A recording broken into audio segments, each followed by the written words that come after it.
Welcome to the devotions for the 5th of October.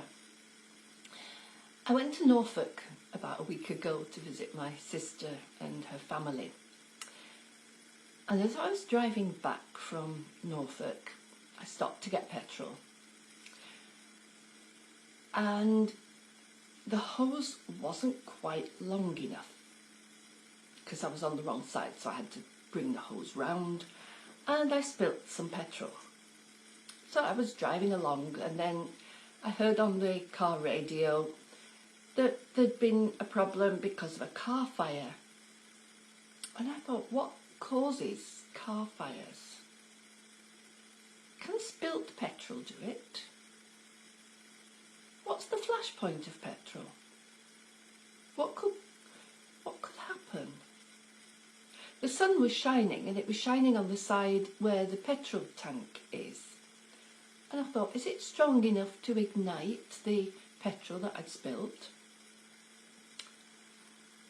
What about if the wheels got hot, which they do? Could that ignite the petrol that I'd spilt?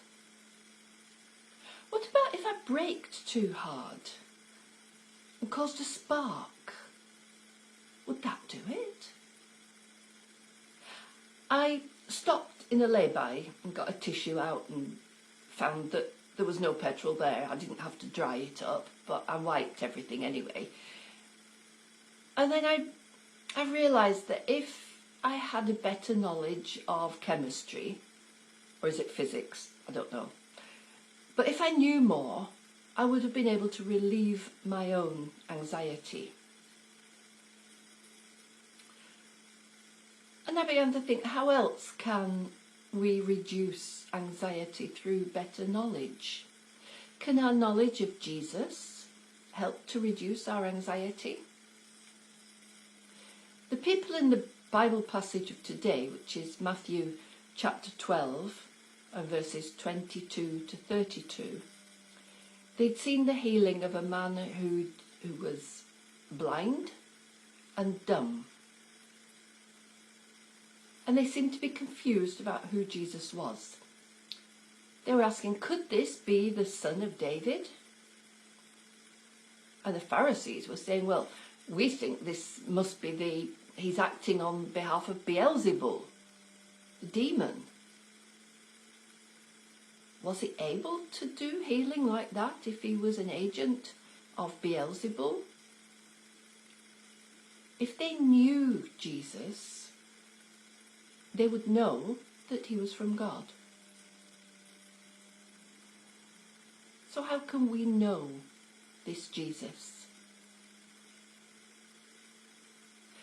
We can know him through scriptures, through meeting with one another, sharing with each other, sharing our experiences, and through prayer, and through experience.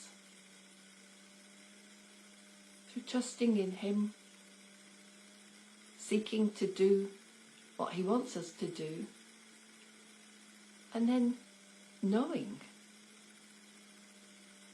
deep in our hearts that Jesus is God with us,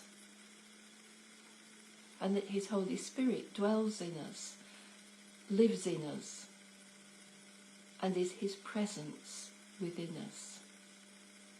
I pray we may all know that in our hearts today.